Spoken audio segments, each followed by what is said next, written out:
Hi everyone, am I audible? Just a quick yes in chat, please, if I'm audible. Thank you, Danny.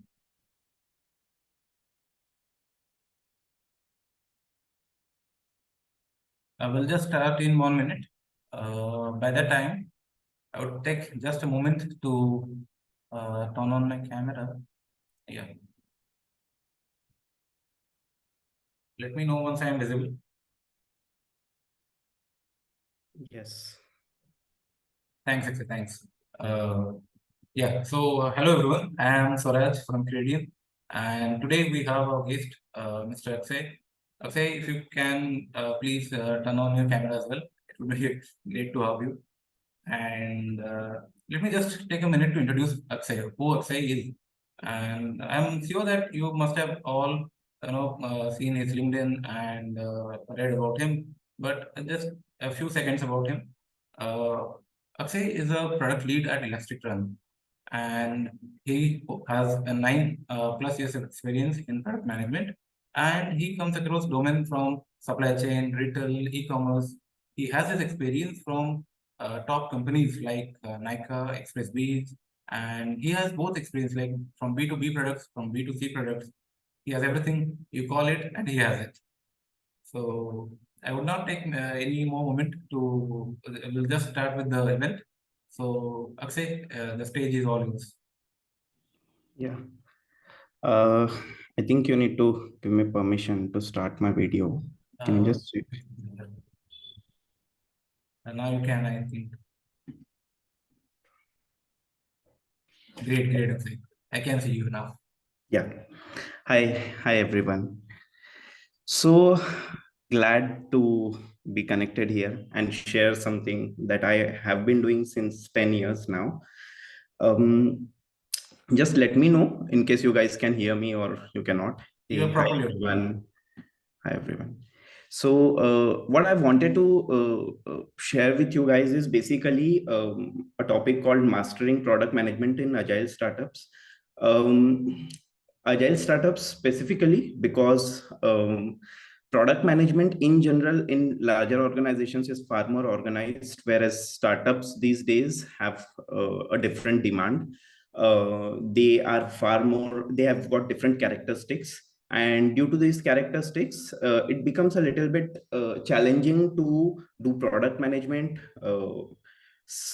how you can develop, how you can deliver what is expected by business, by leadership. And that's how I have learned across these years from my journey into B2C, B2B, various different domains as well. And and believe me, you'll be surprised to see that these are some very basic things that we all have been reading. I have been getting questions from many people that what I should do, what I should study, or which courses I should go about. Think it's pretty simple. So I'll just start with it. What we'll be covering is basically what product management is all about, what a product manager at startup should be doing, or the qualities that he should have. What are basically what is a product life cycle, what is that a product manager should be doing, and the challenges he'll be facing in a startup especially, and also in any other organization that he goes, because these are some general problems of product management.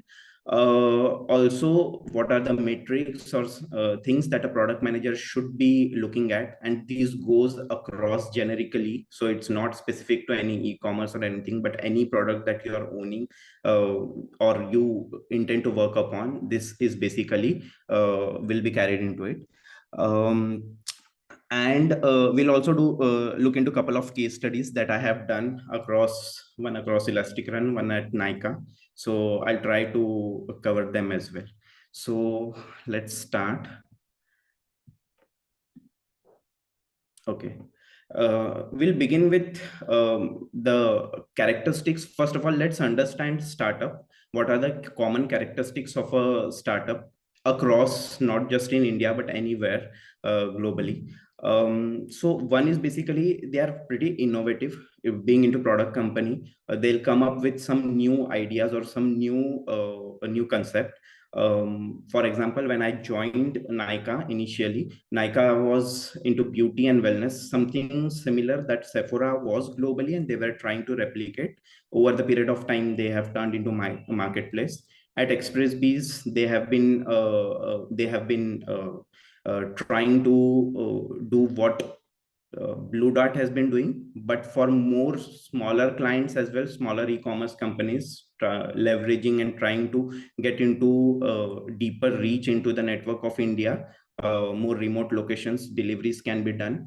At Elastic Run, it's altogether different ball game. It's not just e-commerce, but it's into various verticals like deliveries, e-commerce into commodities, rural segment, that is FMCG products, some other pilots that keep on happening over here.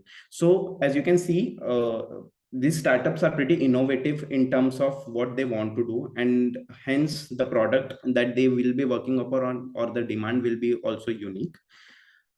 They'll be always trying to solve some real life problem. For example, Elastic Run is trying to reach into remote locations and connect brands to these local stores wherein anything can be ordered what they want into B2B world.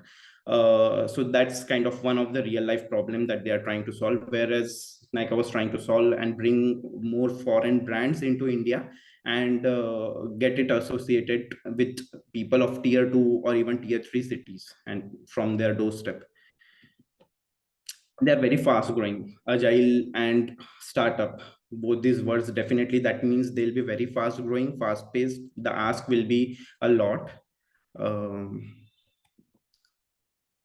Smaller teams, so smaller teams will be there. You will be always working into with a group of like 6 to 7 people on a project. Teams won't be very big, and everyone will be owning things up over there while trying to launch. So there won't be much of a processes. You will have to set processes. You will have to understand the strengths, weaknesses of your team, and then go about it. Scalable, able to scale as per their goals, and goals keep on increasing, or with more aspirations they'll keep on adding with these startups, and hence they are also very scalable. And technology, so all these problems that they're trying to do, they'll be using technology a lot to solve these problems. So these are just some of the very common characteristics which will be across all of the startups when we are talking about product management into these startups. So the qualities of a product manager that should be across, not just into a startup, but everywhere, is a clear communication, first of all. And when I'm talking about clear communication, it's not just within the team, it's also with your stakeholders with whom you are dealing. They can be internal, they can be external. And believe me, when I'm talking communication, people miss to communicate on proper time, and hence there are delays, or they cannot communicate in more understandable way, and hence something, the end result is delayed, or end result is basically something that is not expected. They definitely have to prioritize and focus. It's not just into their backlog, but also in their life, in their work, because there will be a lot of asks that will be coming upon, and a lot of projects simultaneously in a startup that you'll be working, and hence you will also have to prioritize and focus on your own time. Until and unless that cannot be done, I mean, managing a backlog is really difficult. Like I mentioned, we'll be always working on small teams, so you'll also have to collaborate between teams, with business, with leadership. In my career, I have been working and communicating with leadership, to right from that to the people who are working on the ground, basically, who will be going for deliveries, who will be going for taking orders on a day-to-day basis. So that's how you will be, you have to be well versed while working as a product manager. uh, Always there will be feedbacks, always there will be new ask, always there will be new pilots that will be coming upon, and hence you have to be very adaptable. When adaptable, you also have to keep in mind that anything can come upon, and whatever you are building can be scaled up to that. Rapid time to market that associates with more of a MVP or minimum viable product, so that you can just test things out quickly. We'll be going a little bit deeper into that in coming slides, all of this. And data centric decisions. So your decisions always have to be data centric. That's a general thing into any product management, anywhere that you go.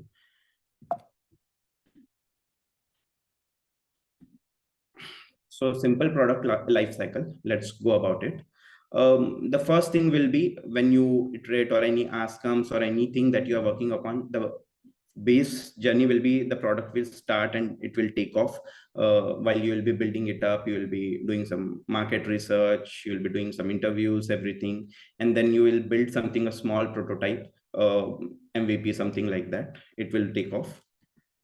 There will be a phase when people start adapting it. It will be growth phase, lot of problems, challenges, lot of new features, lot of iterations maximum happens in this phase, because this is where your product is being really accepted and at a very fast pace.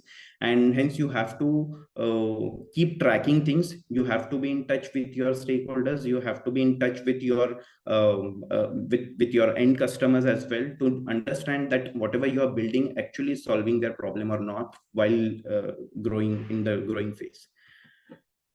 Maturity, this is the stage, for example, a product matures, there almost everything that you have thought of is built. There will always be some or other scope of improvement or some new feature, but maximum that is needed, all good to haves, are also there into your product.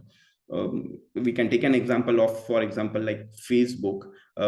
We have a lot of features into it, though they are building new and new features every day, but whatever was the initial intent is still there. The product is pretty much mature right now, so something like that.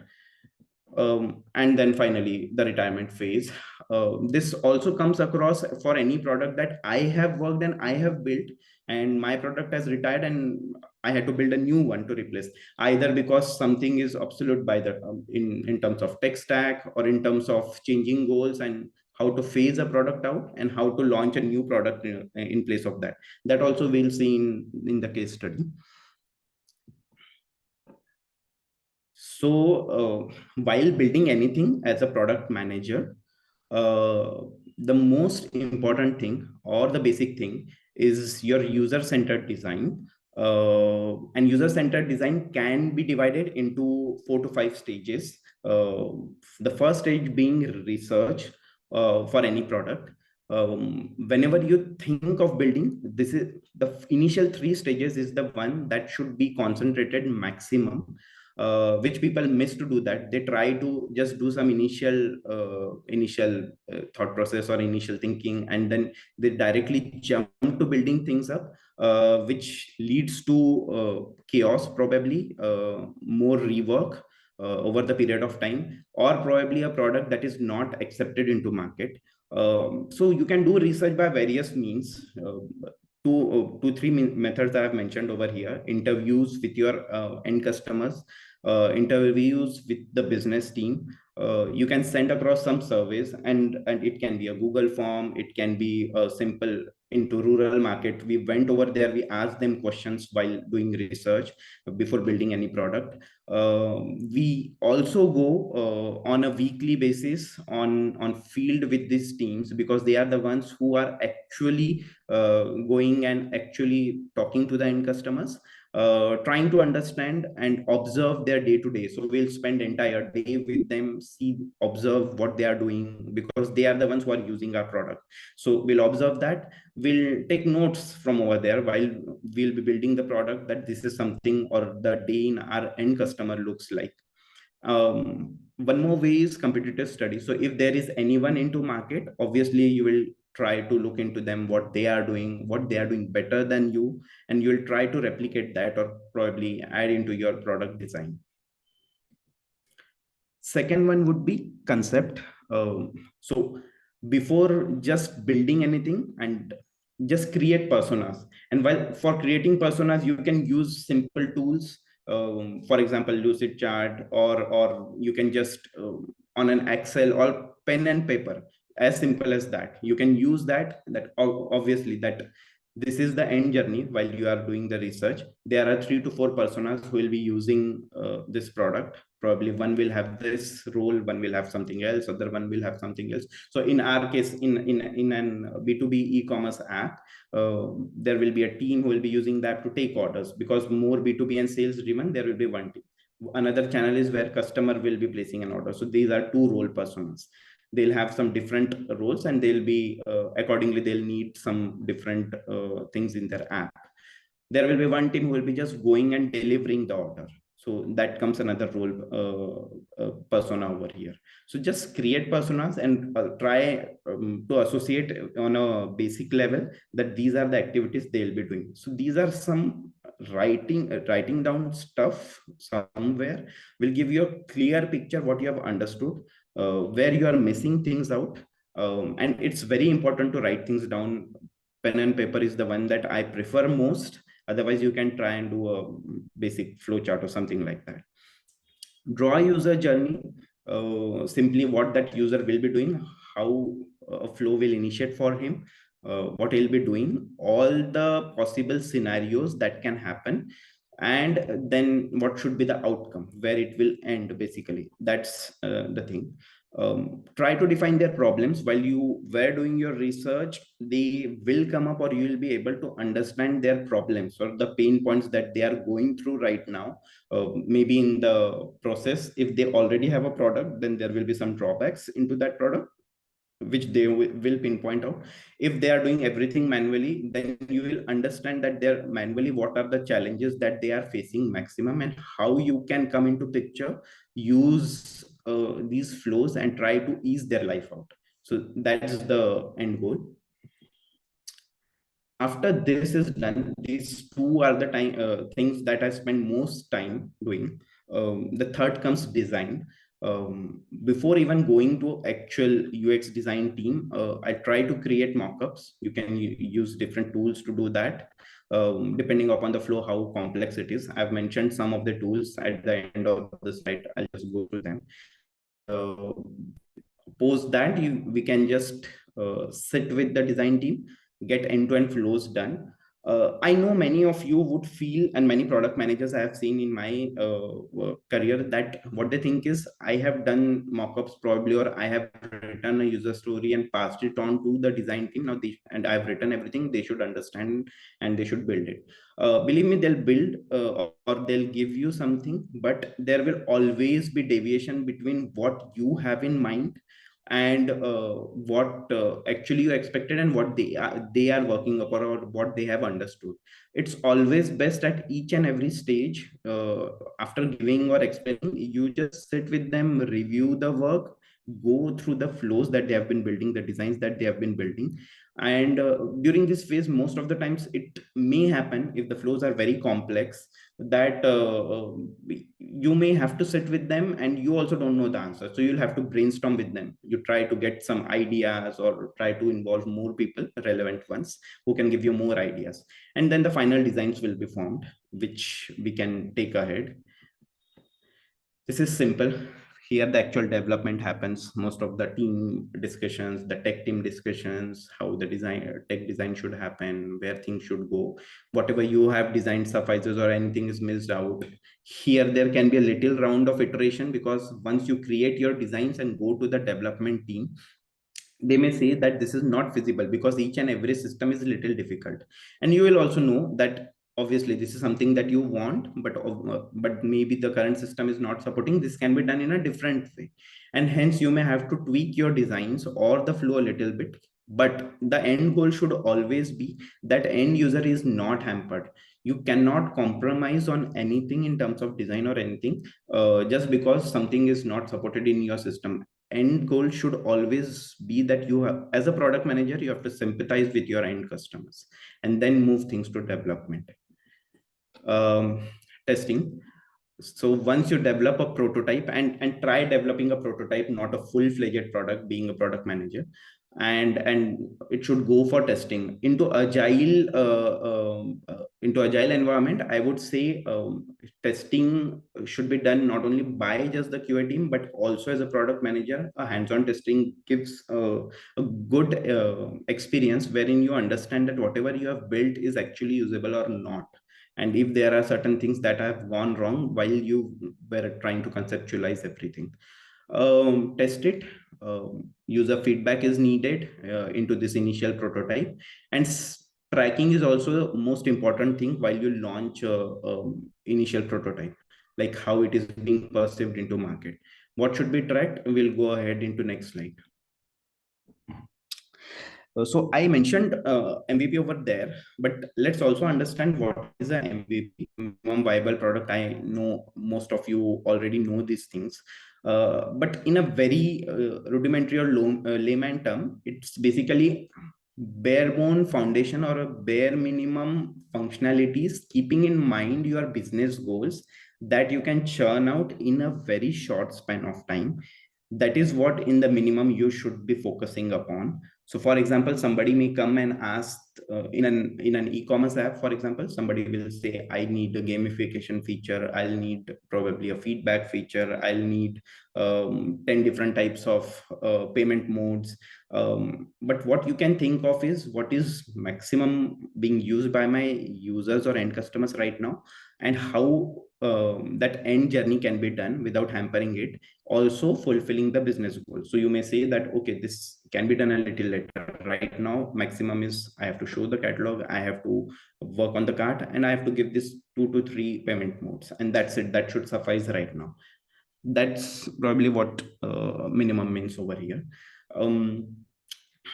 So viable is also, as I mentioned, when you decide on your features, most basic features, something that is sufficient enough for your early adapters, because you will be launching a prototype. So you won't go full blown launching to all set of customers. You are testing things out also with some of the customers, and you have to make something that they can use and give your feedback while you are trying to understand that this will be adapted in market or not, or if something has gone wrong. So that's basically what you do in a startup, in a fast moving startup. um, and product, something tangible that a customer can touch. So you cannot just create some wireframes or designs and go and say that, okay, just have a look at it and you let me know that this will be usable or not, because even internal customers cannot give you a feedback on that thing.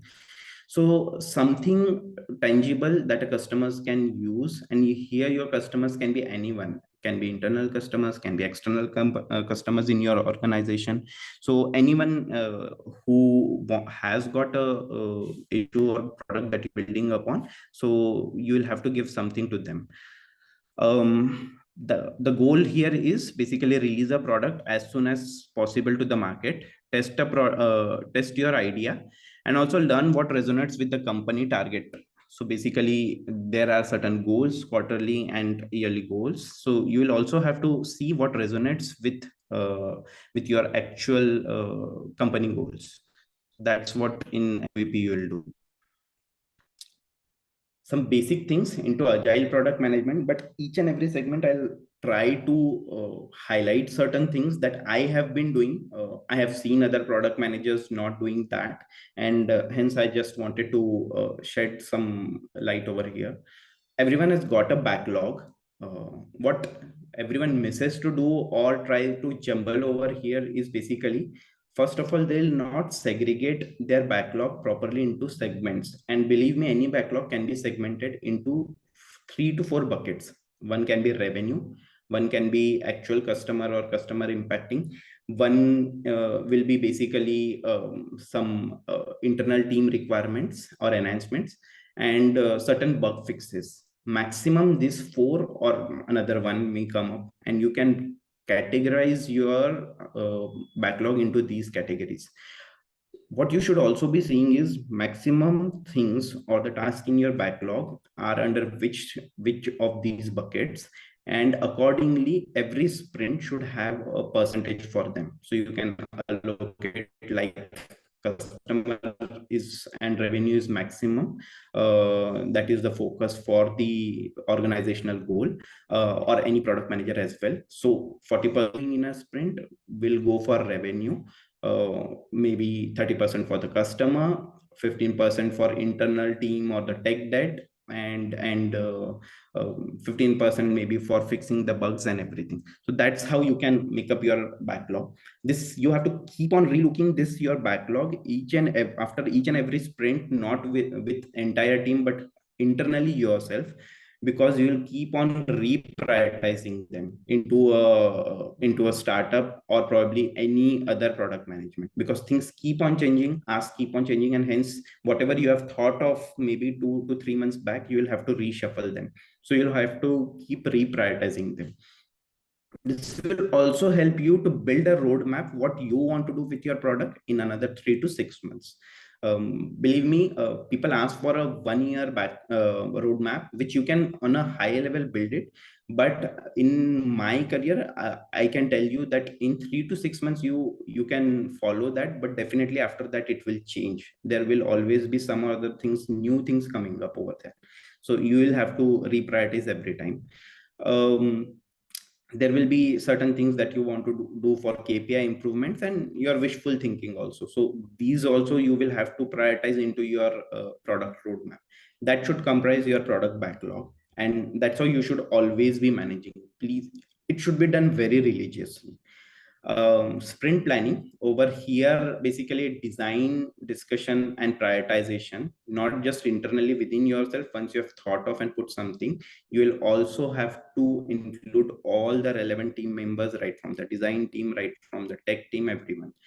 A small tip over here, in case your product is something like that wherein you need certain UI UX designs or mockups or prototypes to be done, your design sprint should always run one sprint ahead of your dev sprint.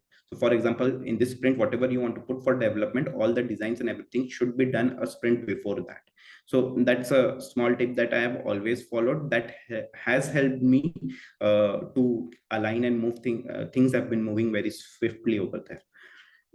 Daily stand-ups, once the sprint alignment happens, you get your whatever by when things can be done. There will be daily stand-ups, obviously. There will be scrum master, dev team, everyone. But what you will have to do is, as a product manager, keep on also seeing, because you are the owner of that product, and by hook or crook, you will have to see that this product is taking right shape. For that, on a daily basis, just 10 to 15 minutes, you'll have to see if things are moving the way you want. If anyone is stuck anywhere and they need some help, not just internally, because most of the times teams are stuck also for a reply or for some clarification from other team. It can be a business team, it can be some other dev team, in case the product or the thing that they are developing is integrated with multiple systems. In this phase only, while the things are being developed, one another small thing that I have been doing into my career is initial demos to just myself. Once the development is done, it can be with the developer, you can just sit with them, you can just ask them to share a screen, and you can just see what they have been doing is accordingly what you expected. Now I know that everything is written clearly in your user stories, and someone can say that after writing then how things can go wrong, but there is a little scope.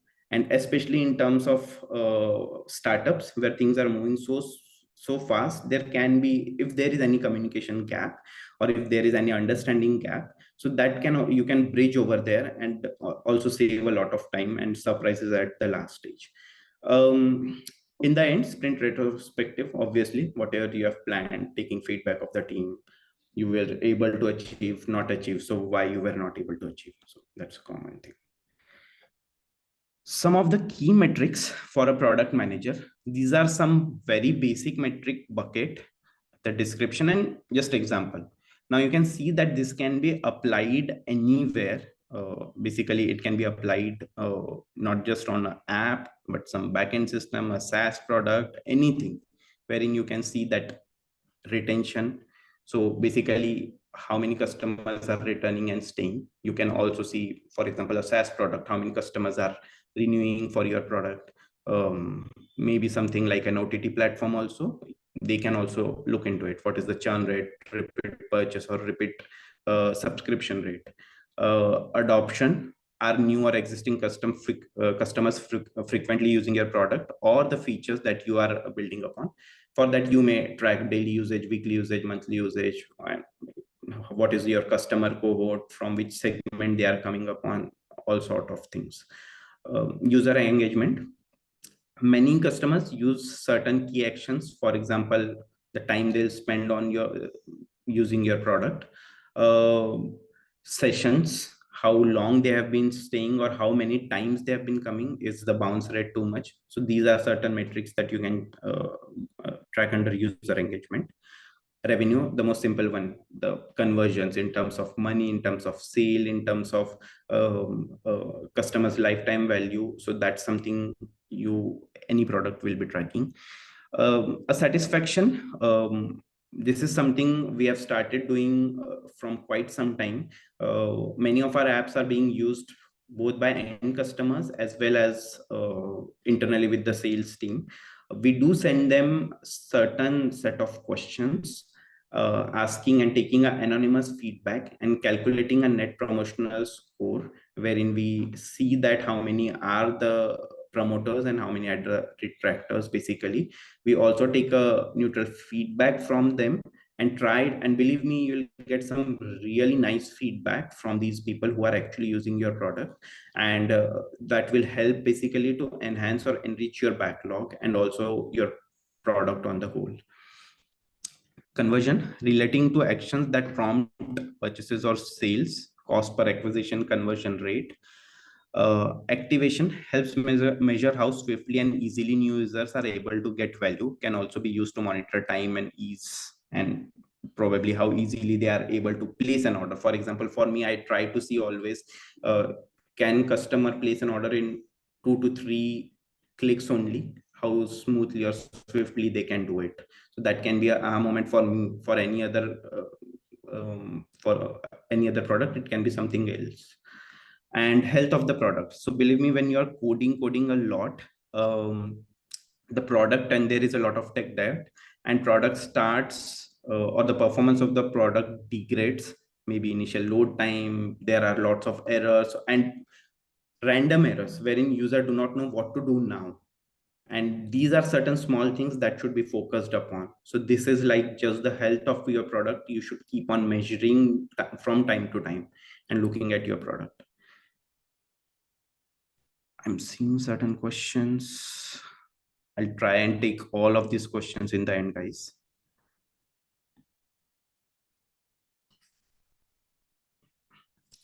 Okay. So I've tried to segment these metrics also into 3 buckets, and these are general. This is the general thing. One will be North Star metric, supporting L1 and L2 metric. For any product, North Star metric will be something that is the key focus for the business. A very simple example will be revenue. Just a very simple example. A revenue will be a North Star metric, for example.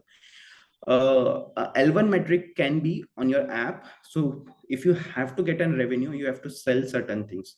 For selling certain things, how easily a customer can find something that he's looking for. So discovery can be your L1 metric over here.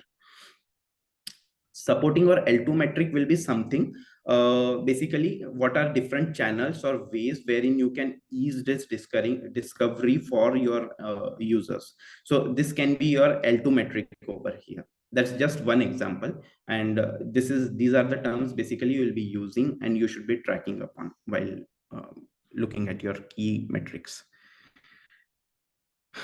Okay, challenges that I have been facing into product management a lot. Insufficient planning. Like I have mentioned before, jumping directly to development without proper planning, just thinking about a couple of things or seeing some of the competitive products, not understanding your end users, trying to make things without spending much time into your brainstorming, designing phase and the research phase. the requirements keep on changing a lot, especially these days. I have been very much facing these into startup. See, over here the goals will keep on changing every quarter also, or something new may keep on coming over there along with what you have thought upon. The business may also want to try new things out along with whatever they have been doing. um, the requirements will keep on changing, and leadership will also keep on influencing your backlog. And being definitely a leader, they'll come up with something and they'll try to pressurize you. Okay, this is needed, I want this right now. And you will often find yourself in situations wherein you wanted to do something, you know that this is important, but then what do I do right now? So in those scenarios, you'll always have to try and bargain on things. You'll always have to try to explain that okay, this can be done. And there are ways, probably if someone is coming up with requirement, that you will have something handy in it, can be done or achieved in some other way. All you have to do is properly explain to them that we cannot do this full-fledged, but there is something else that can help you achieve what you intend to right now, if it is not a full-fledged feature. So that's how you can handle, or probably you can give a timeline that this can be done by this time. There are ways to handle things depending upon the situation and the ask. Lack of management support. So executives, middle management, senior management, that may happen at different kind of workplaces. Thankfully, I have not been part of it till now. I've got a lot of support, but certain, maybe a couple of projects somewhere, there have been cases wherein you do not find full support. It's not just into just product management or leadership, it's also within the team or with the tech team, or I don't know, there can be changing teams and they do not understand or align to what you want to do, and there can be poor support. So in those cases, you have to try and get everyone on board. So that's another challenge or another thing that a product manager will have to do. Continuous testing. When I mention this, testing should not be just left to QA. They'll do a hardcore detailed testing, but a basic level, you understand the business. You have a bird's eye view of everything. So it's you who have to own your own product. Look into it.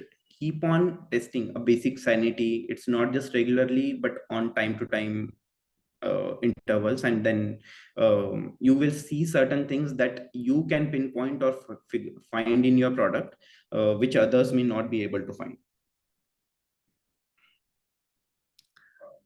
Lack of ownership.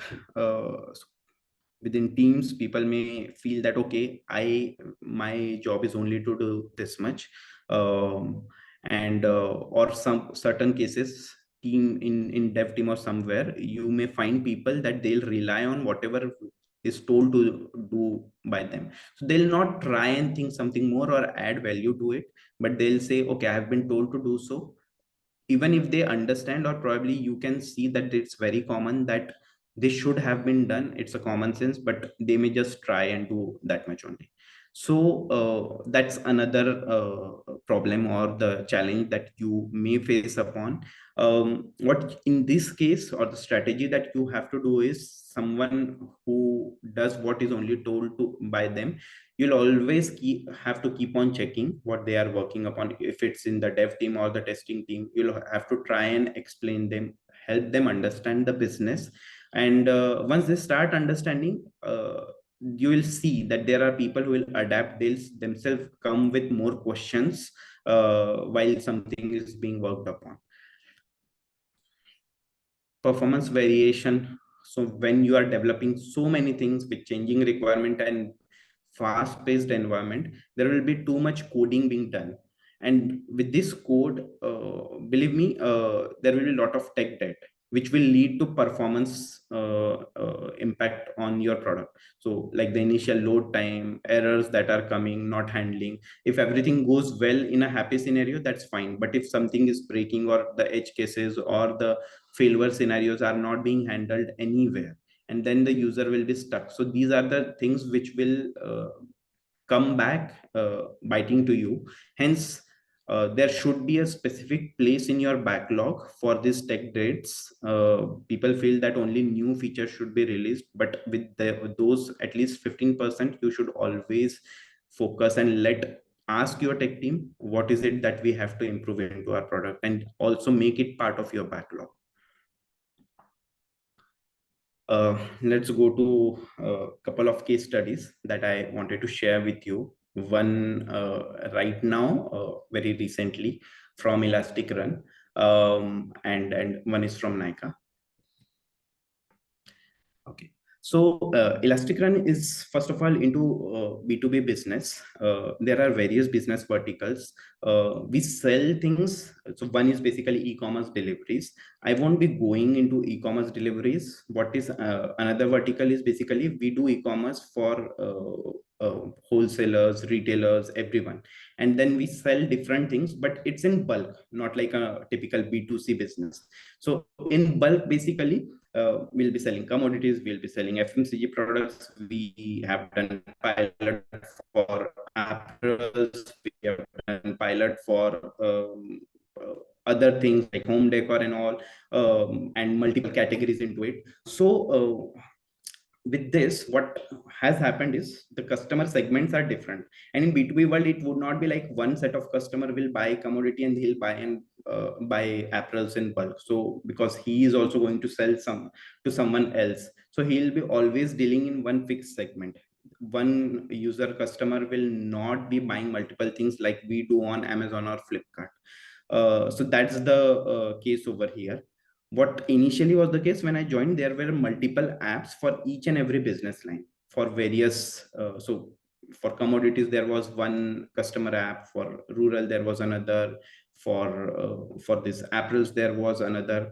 And the challenge was that somewhere Elastic Run's identity would also get lost in between, and also this we have to go and tell customer that okay, you want to buy this, then download this app. If you want to buy this, then download this app. Multiple apps also downloading was a little frustrating or irritating for the customers. Another drawback to this was certain features or certain things code base would be same, but then someone would be not aware that it is already developed. They'll again reinvent the wheel in a very different way, thus corrupting the base system. So there have been multiple features which were developed twice or thrice because teams have been working completely in silo on different projects.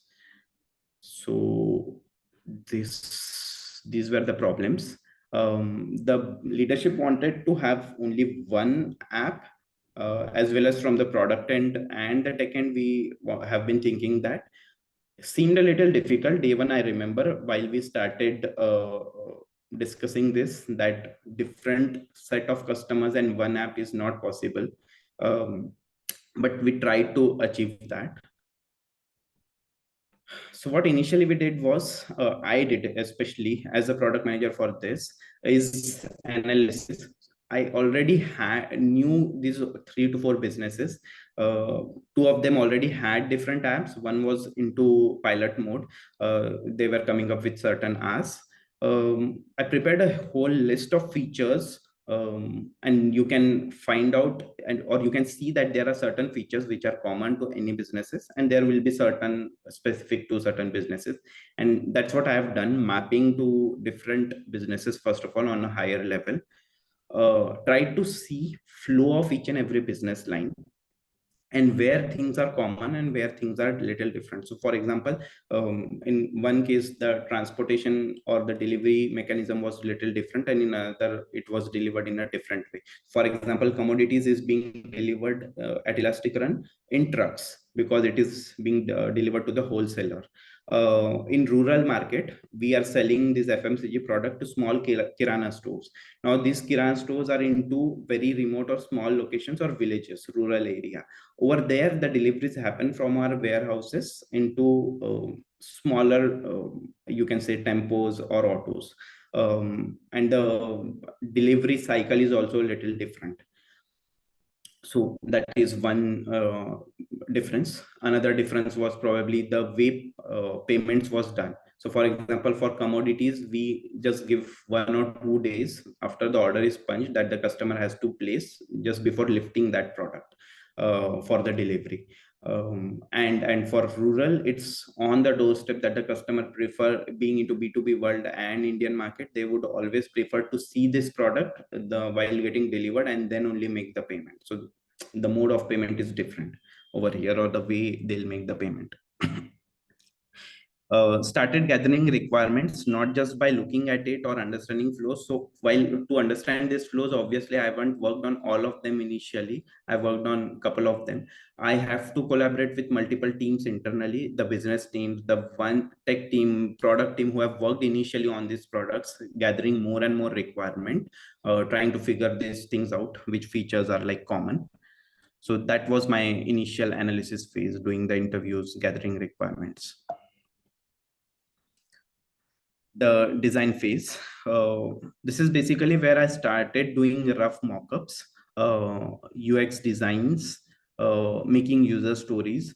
It took a lot of time for a project as big as this one, because initially after features, I have to break it down. I started making epics.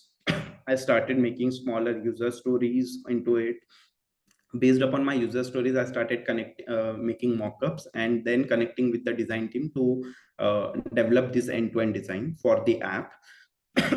I had to also think in a way, because now if I am bringing 3 to 4 businesses on one app, it so different set of customers cannot be impacted. So I had to keep things configurable as per the business line, so that another business and the customer is not impacted. Then the development phase, stand-ups, meetings, discussions. That's the third and the most important phase, wherein everything that we have thought or worked upon went into development. I remember for this project, this big, we also have created people working from multiple locations. We have created break rooms over there on Google Meets, wherein someone would just call, we would connect and also understand, okay, we are stuck over here, this is not clear, or how the flow should be. So the tech team would also like you to be there present always, because they'll have a lot of questions, and you can just solve or answer them then and there. Testing. So for these demos, were done not only to just the end users, if they were like the business team, but also hands-on testing was done by me, because whatever I've thought of, it was a very big project. So wanted to just see that the app is taking shape properly. Each and every flow that I've thought of is being done properly. So that's there. Also, then we gave demos and the app for UAT to the business users initially, and to some of the users to just test it out, very few. And then the release plan. So it's not just, if we are working on a big project, it's not just one feature. You also need to think of a release plan. If there is something existing that they are already using, how you can phase that out in a way that you cannot just go and tell them immediately on the next day that, okay, this is something new, update it and you will have to use it. They'll face a lot of challenges. So you'll have to do it in a phased manner, probably targeting some good customers, taking feedback, incorporating those feedback, improving whatever you have developed, and maybe a couple of weeks tracking it, targeting it to one set of customers of a region, state. Here, what we do is basically a couple of warehouses that we serve. We'll do that, and then we'll start on expanding over here. So a phased approach is always needed for any product. These are certain screenshots after we have developed from the same app, which is Elastic Run, that is available on Play Store and App Store. What you can see is basically the first one over here is like the home page. We have different kind of widgets. What we have done is we have built a buffet of like 15-20 widgets, item, the cards, the mills that we show, some summary that this much payment and credit payment is pending.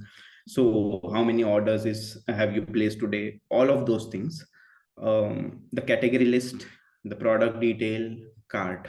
Now for commodities, there you can see there that cart has basically steppers, cart, transportation, and payment. For other business line, it's not there. So we have kept that configurable.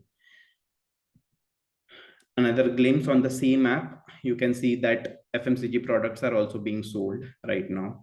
Whereas on the cart, there are no steppers. It is just customer will come and place an order. And while making the delivery, he'll be going and making the payment through UPI or any other mode. You can see menu, a whole lot of options we have built, whatever is needed for our business, again configurable. So this business line chose to use only 10 out of them, another one wanted 5 out of them, so that can be configured and customer can just use whatever is needed for them without overburdening them. Same app, another thing that was launched was selling apparels. So you can see one app, it's not just like any other app wherein you are opening the web view, but list page is completely different, products are completely different, but app remains same. What this helped us to basically build one app available for all customers. Code became reusable, so we do not have to reinvent the wheel again and again. When we made all of these features configurable, now the time to enable any feature or any new ask is very less. So that is another advantage that we had.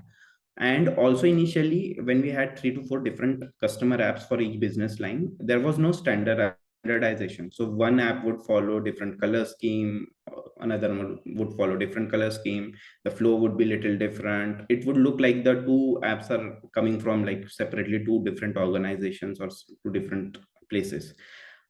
This also helped us to standardize those and give a very seamless experience and a very good experience to the customers. So that's how we have done it. What I've not mentioned, but I would like to tell you is basically how I plan to launch it. So initially, we plan to launch it for different business lines. One business line, another business line, third business line. So the first business line, we targeted some of the beta customers, and those beta customers, we have given the app, we took their feedback and tried to incorporate those feedback into the app. Let me see, just give me a minute. There's some noise behind me.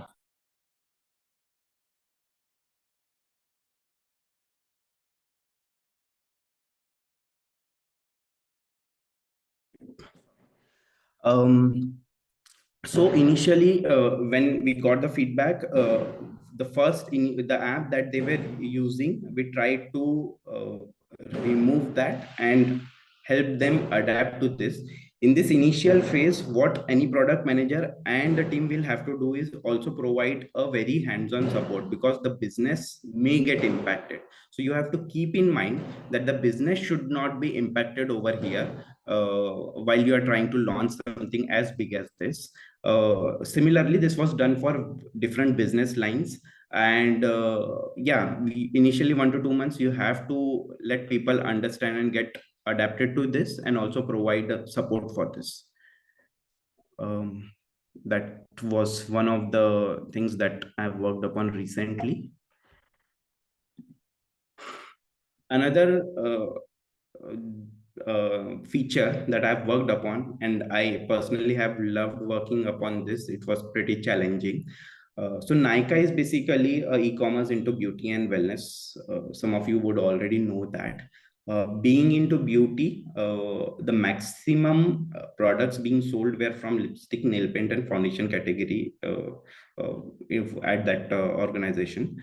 The problem over here was lipstick, nail paints would get maximum returns because women are more used to buying these products by going to shops, going to malls, wherein they can try and they can see how it will look on them. They can just get a feel of the product. So what would happen is basically they'll see something, they may like it by the description on website, they'll order, but later on they would try to return it, mentioning that obviously they did not, the product did not turn up as per the expectation, or it is not looking good. Now, being customer centric, obviously company would allow them to return it, but then the returns were going a little high. So we have to solve this problem, how we can give them a personalized experience online, on the app, to try and solve this problem. uh, what I started doing is brainstorming for a solution, like the earlier one, wherein I started analyzing, doing the interviews and gathering requirement. Here, initially, nothing was there online for these solution for something like this.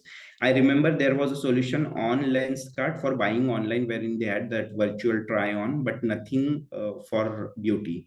So how we can bring over there was a challenge. I knew one thing very surely, that maximum conversions we had was from our product page. So something needs to go over there, which where user can just go and have a personalized experience. So that was something that was clear from day one. So initially we started thinking what we can do over there on the product page to help our customers make a decision, give them an understanding of the product better. Started doing research, if into beauty any international organization, anyone else is doing something trying to solve that problem. Went ahead, talked to end customers also, what we can do for them. Internally also within organization, tried to talk to multiple people into brand team, especially women, because they are the ones understand this kind of market better. So try to gather as much. This During this research, I was able to understand that how this lipstick that I would see or we would understand are also categorized into so many different sections depending upon the texture and everything. So that helped over there. We thought of something bringing on the product page. We thought of a try on feature to on the product detail page for the customers, and that time it was not present on any website anywhere throughout. I have seen multiple even on the international front.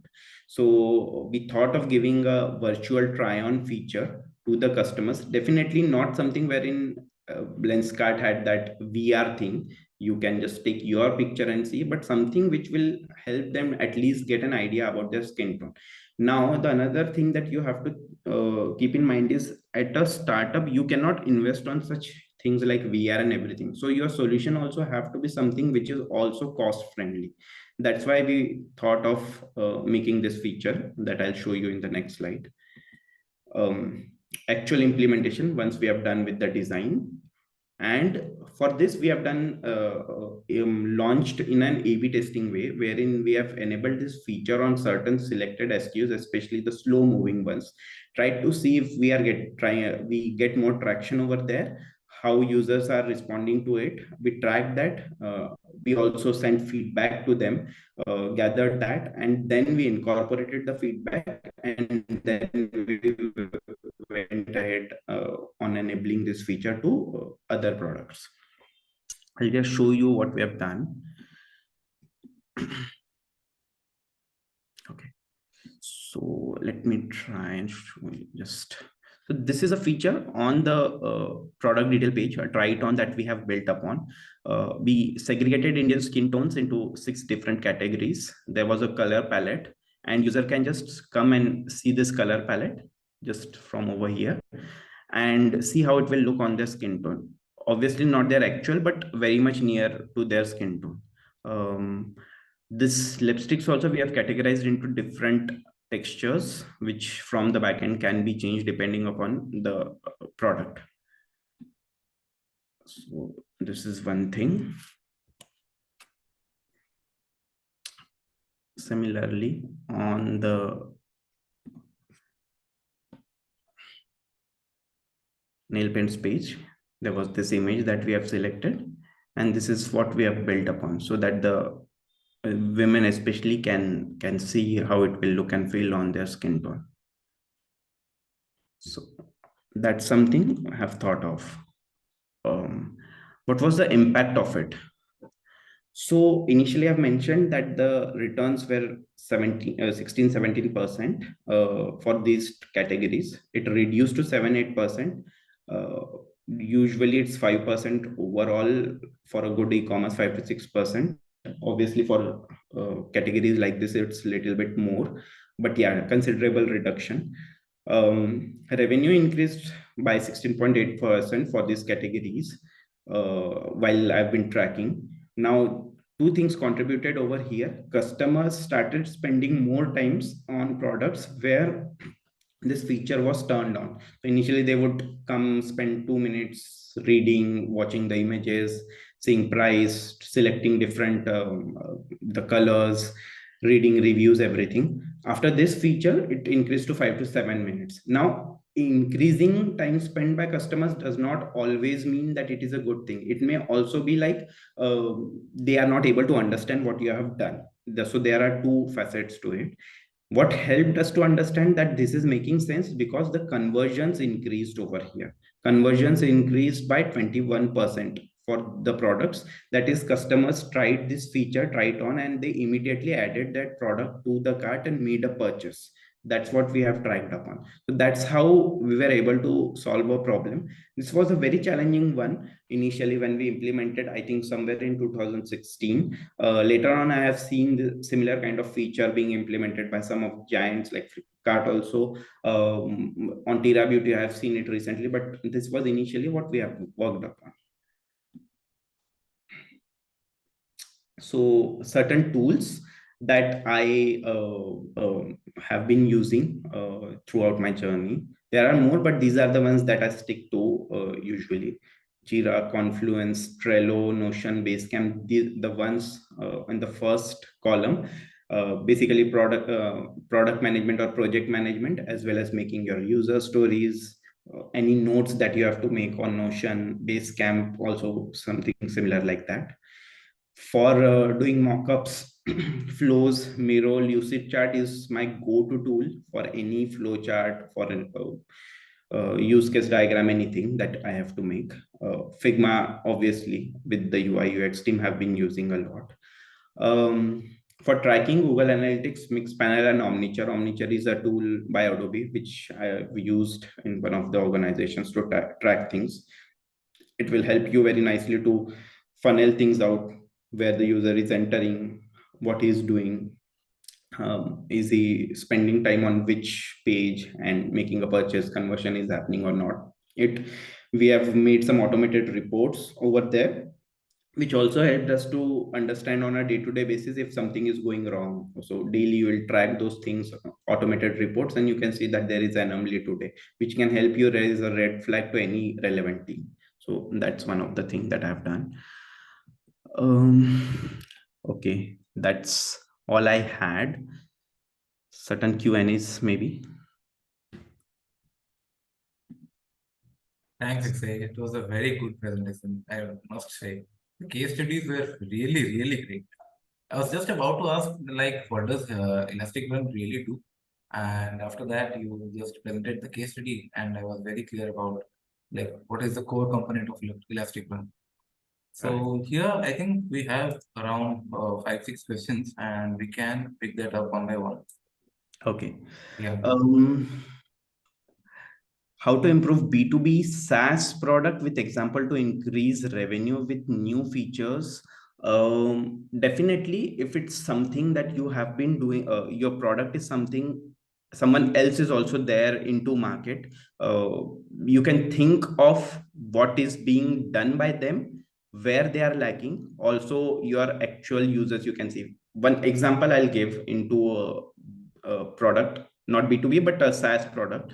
For example, everyone have been watching match these days on Hotstar. They have evolved that feature so well that you can see initially you will be able to just see the match. Now there is something, a max view they have added. If you are watching any other video, they'll be flashing the score on top of it. From there it will be redirected to the match in case you want to just quickly toggle between it. Now, these are certain things why I'm saying not B2B SaaS. I'm giving an example in a generic and a generic answer that the essence lies something over these small things. What additional value you are adding to your end customer by understanding that, what are their end problems, and it can be a very small thing, a button, a redirection, and believe me, it can also make a big difference. A new feature, if you already know that something is not present into market but there is a problem, like I mentioned, you can do service. Please do keep in touch with your end customers or clients, whoever they are. Keep on asking them that what is it that you can do, or on a day-to-day basis, if one day you can spend with them like we do, and believe me, it will give you some idea over there. Primary, secondary research, you do for the research. Okay. One is, like I mentioned, field visits. I do talk to end customers over call sometime in between. That is one another way. We also have made a feature on our app, at least right now, wherein we can take feedback from these customers. So one is just after deliveries, and then we have something like, okay, did you like the packaging, you like this, was it on time? And if they are rating that, we can just call them, ask them, and also send it across to relevant teams, this feedback, so that they can get in touch with them. Also, does PM need to design mockups and prototypes in a startup engaged in B2B or B2C? Totally depends on what functionality, feature, or task you are working upon. The first case study was a big one. I had to do that. On a smaller one, I will just pick up pen and paper or probably a drawing board and just draw it over there. It can be as simple as that. On an Excel or PowerPoint, you can show. And sometimes it's as simple as just mentioning the steps. So you will also have to see the user who is there, sorry, the developer who will be working on it, how well he understands the business, how well you have empowered him, also how clear you are with your requirement. So yes, mockups and prototypes you need to know, and you will have to do if you are working on something big. Daily routine, I think I already covered what I have been using. Notion, especially to plan things up, and lucid chart, please use it. Free version, you can use it. It paid is there, but that's lovely. I pay also for it. It saves a lot of time. Track value per customer. uh, in my case right now, I see the value for my customer is how much order, how, or what is the average order value of the customer, and how frequently he's placing an order, or the repeat purchases he's making upon.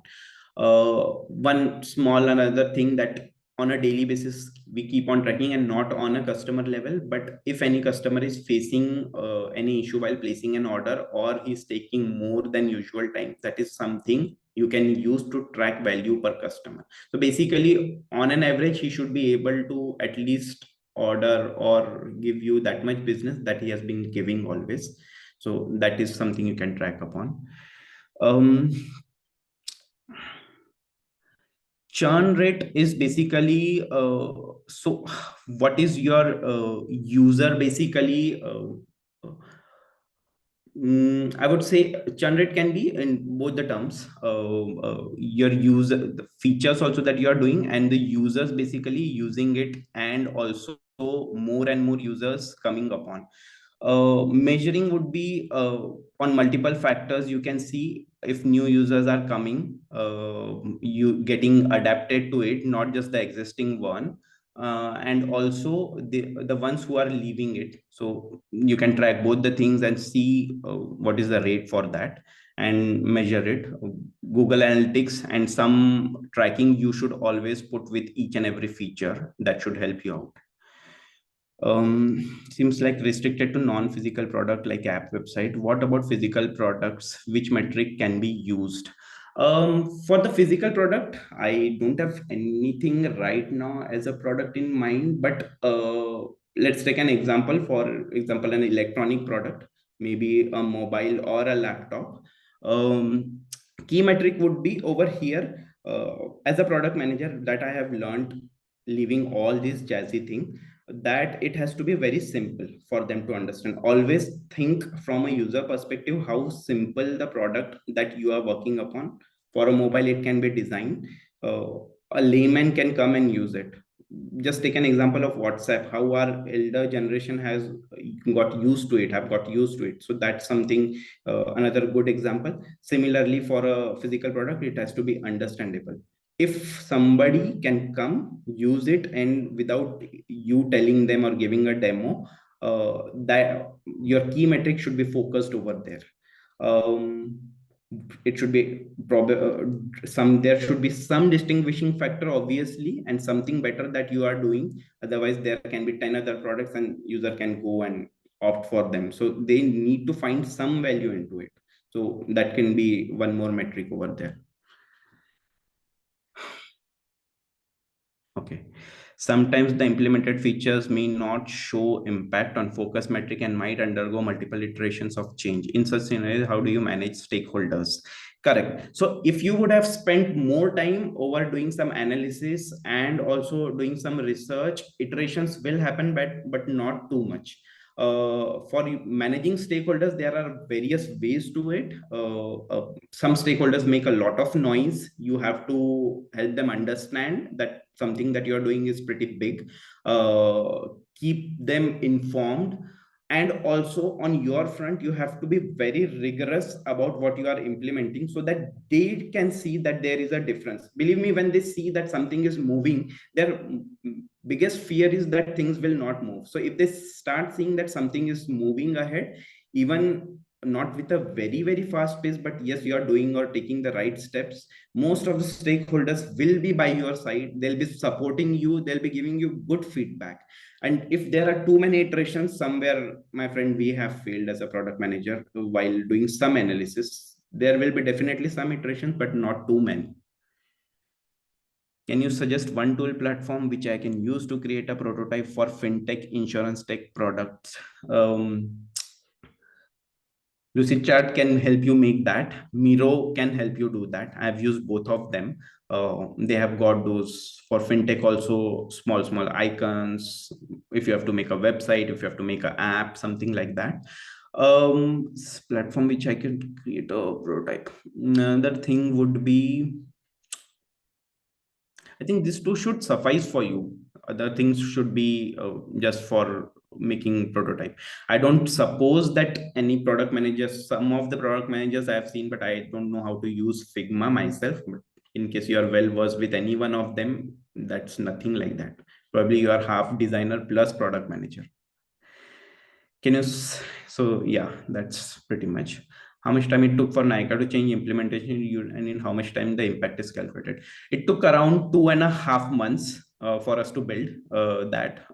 We had only 1 to 2 developers, one designer, and me doing that entire thing right from the brainstorming to everything. Launch we did, like I mentioned, for some SKUs, slow moving SKUs. I think initially we did it for 30 slow moving SKUs to see the impact for 15 days. Later on, we tried doing it for a couple of brands, and then full-fledged we started doing it. I think we were able to calculate the impact after 2.5 months to develop and launch it, and another 2 months to calculate the impact and go live with it. So you can roughly calculate 4 to 4.5 months it took for us. From interview point for a new product manager, don't just aim for product manager. I started it as a product analyst. Learn initially. I know people would like to just directly jump as a product manager, but believe me, there is a lot to learn over here. Try learning things up initially, gathering as much as requirement. I don't know the courses and all you can read, there is a lot of stuff, but they'll be just very theoretical. You may have felt a little bit of my slides were theoretical, but I tried to re-emphasize on them because then these are the key things that I follow day to day. So try to learn from the new product managers. Then only you will be able to also do something in your interview as a PM. As an analyst, when I gave my first interview, maximum that I was judged on my logical thinking. They'll not directly judge you on if you can gather requirement or or something. Logical thinking. If you are passionate about what you have been saying, why you want to land into product management. I did my engineering, but still I wanted to do product management, so there was a reason I did my MBA into something which combined both of them into IT. So you should be concentrating more on understanding that for your interview. Be passionate, um, understand the flows, be very logical, specific with it. Whatever you have learned or done, try to justify it. And the communication should be very simple. For example, like I'm talking to you right now, trying to explain, I think I want to explain to you in a very simple term. So try to be very clear on it in a very simple term. I think that should help you. Has there been a situation where you worked on a feature or product, but it was not very well accepted? How do you handle failures? Um, Very well accepted. I would not say very well accepted, but yes, there was a feature that I worked upon once or twice. It has happened, which did not go live as well. It just was not aligned with the goal, or not the right time that we have done. Felt a little bad, and but yeah, that's part and parcel. I was able to learn. I did not take it as a failure, but I was able to learn that, okay, we did something over there, but we are not going live with it because this is not the right time. As per the company's goal, as per my product, it's not mature enough that this should be done right now. So that was a learning I took from that. Were there any specific reasons why you did not provide the customer the option to directly check lipstick and nail paint shade on their face? Yes, price. That is pretty costly. The VR feature that you see, first of all, building it in house when we had such a small team was not possible. It needs a lot of bigger tech team, more time. If we explored the option for various third parties, they were charging exorbitant. And that time when we were working on it, 2015-16, that was not something we were ready to shell out on a feature which we do not even know will work or not. Now when you are seeing it on multiple websites, on Tira Beauty, on Flipkart, you can say that, okay, this was pretty much accepted, but yes, initially we were not in a position to shell out that much of money. So yeah, I think that should answer. Thanks, Akshay. Thanks again. I would just take a moment to appreciate like the way you have broken down the case studies, like starting from the research and then to launch. It's a, you have covered every detail that is possible. So you have given a total viewpoint that how does a product manager goes from researching about the feature that he will be launching, and then from step by step to launch.